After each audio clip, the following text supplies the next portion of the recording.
좋은 소리 들어야 돼. 무슨 말만 안 하면서 다 알아.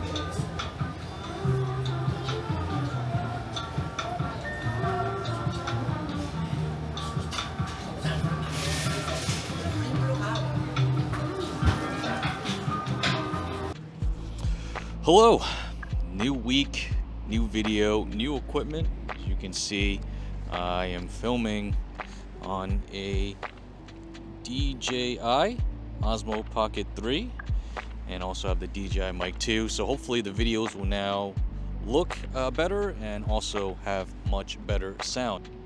I feel like I've been talking a lot about myself in the first two videos, so I figure I would switch things up. I think I want to call this series Things or Stuff No One Told Me.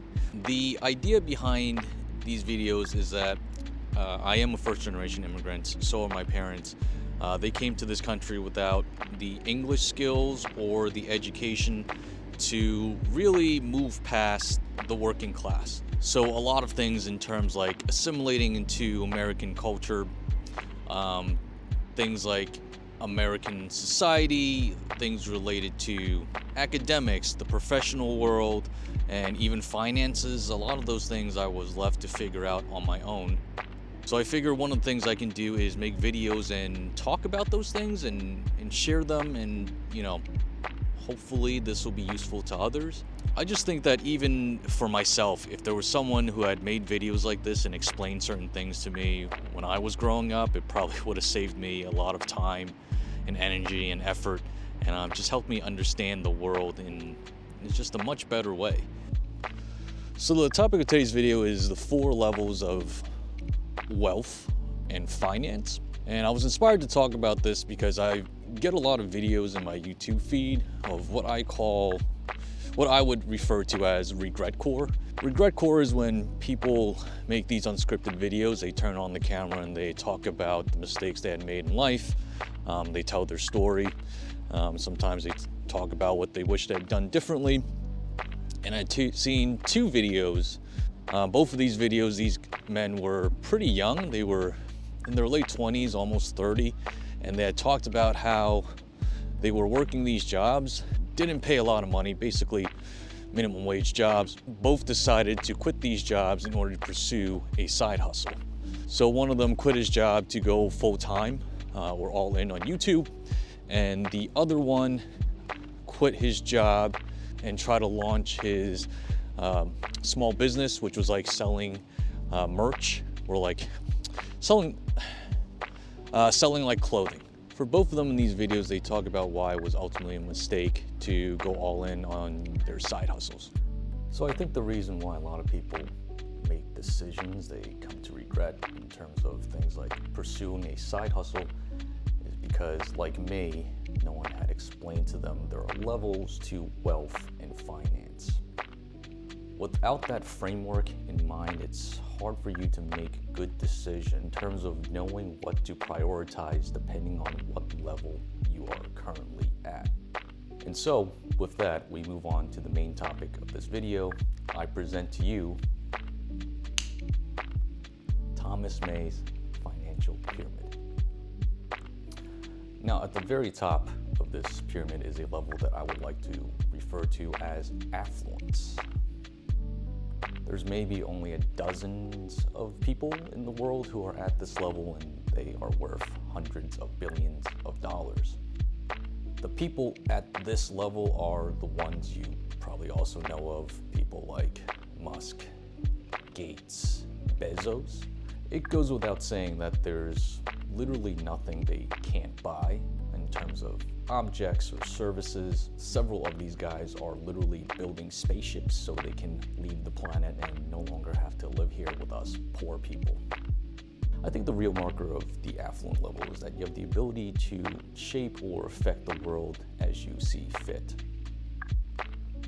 So for example, Elon famously spent over $200 million in the recent 2024 presidential elections to help Donald Trump get elected. Clearly, that is going to change the trajectory of human history because now Elon has the ability to potentially shape policy through his connection to Donald Trump. Pretty much everyone who is at this level has built or created a company that has had a really sizable impact on the rest of the world, so most of us are never going to reach this level. I'm not going to spend a ton of time talking about it. So the level right below that is what I would call wealthy. At this level, the marker is that you no longer really have to work for a living ever again. When people talk about generational wealth or passive income, they are essentially talking about reaching this wealth or wealthy level. I hesitate to put hard numbers on any of these levels, but I would say if you gave someone like me, for example, $10 million, I would consider myself wealthy. The reason is because with $10 million, you can either decide to spend all of it down, and it should last the rest of your life, or you can be conservative and invest it into something like bonds or dividend stocks, in which case it will pay out the equivalent of a very healthy salary. A salary that by very conservative estimates would be somewhere in the line of $200,000 a year. To me, and I think to most people, if you gave them something that generates that much money for them every single year, they would never have to work again. And never having to work again is what I would consider someone to be when they are in this wealthy level. Assuming you start saving and investing your money from an early age, most of us will end up wealthy. By the time we get to retirement age, the investments we've made along the way will balloon to a size that will make us wealthy in the sense that we never have to work again. The next level below that is what I would describe as comfort or comfortable. The marker of being at this level is that you do still have to work, but the job you are working pays you enough money for you to pay all of your bills and still have money left over for you to save or invest. This is actually a really good zone to be in, a comfort zone, if you will, because you have the ability to get a lot of the things that you want in life. You can start to spend some money on luxurious items and luxurious experiences, or you can be like me and save your money if you plan on taking a year-long sabbatical. In the comfort zone, you start to have more options in life in terms of prioritizing different things that matter to you. At the very bottom of the pyramid is what I would call survival. If you are in this survival zone, it means you have a job that either doesn't pay you much or simply doesn't pay you enough to have any money left over after you pay all of your bills. A lot of people who are in this survival zone actually have to dip into things like credit cards or personal loans in order to pay for everything, simply because their job doesn't pay them enough. At this level, you are living in survival mode. In survival mode, you simply have to keep working to survive.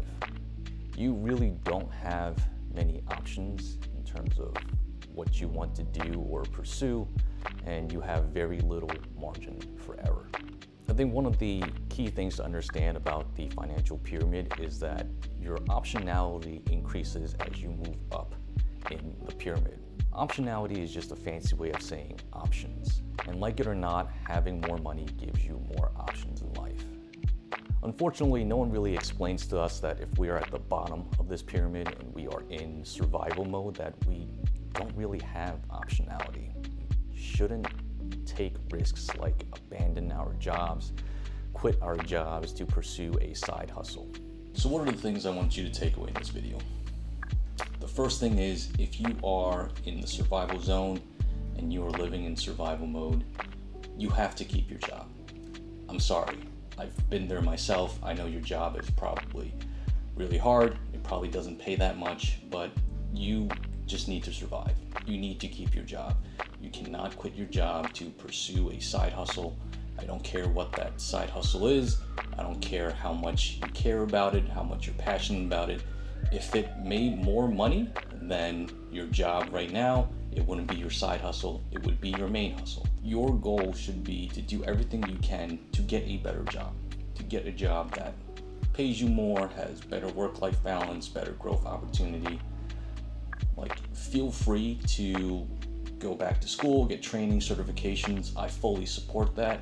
But until you can move up to the next zone, which is the comfort zone, where you have a little more breathing room, I'm sorry, you just do not have any margin for error.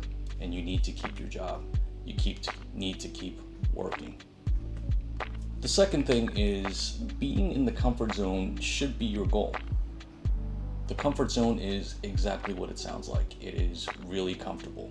You make enough money to pay all your bills and have money left over to save, to invest, to indulge in hobbies, to buy things that bring some enjoyment into your life.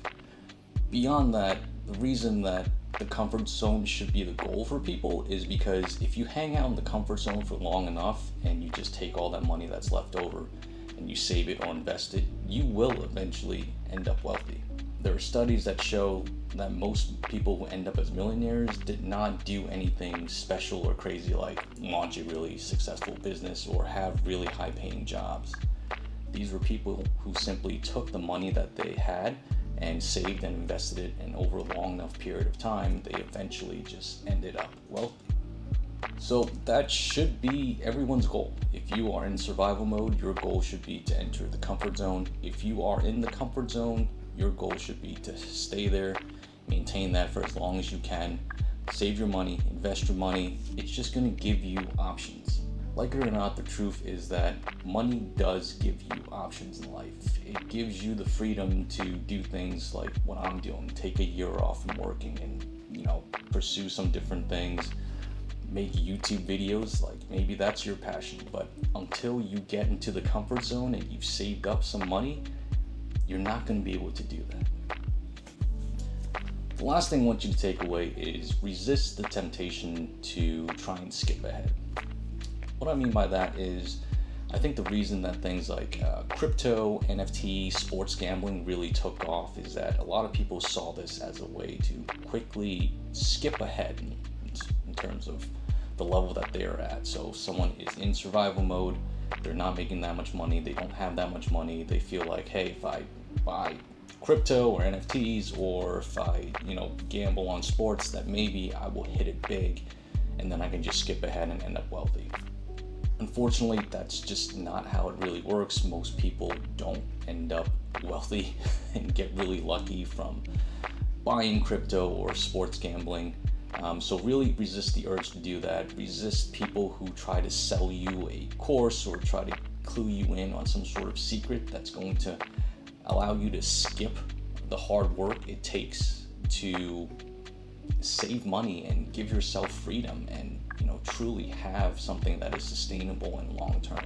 Listen, if you're watching this video and you're working a job that doesn't feel like it has much potential and doesn't pay you a lot, I've been there with you, and I'm here to tell you that over time, if you're not happy with what you have, you can do things to get yourself into a better place. And it seems like I'm selling you something spiritual, or I have like a course to sell you. I don't have any of those things, but I am here to say that good things take time. Good things take work. Resist the urge to try to jump ahead. For the most part, life just doesn't work that way. So that's all I got for this video. I've got my financial pyramid and then the 3 takeaways at the end. If you've gotten this far in the video, thank you for watching. I will see you in the next video. And as always, take care of yourself, and if you can, someone else too.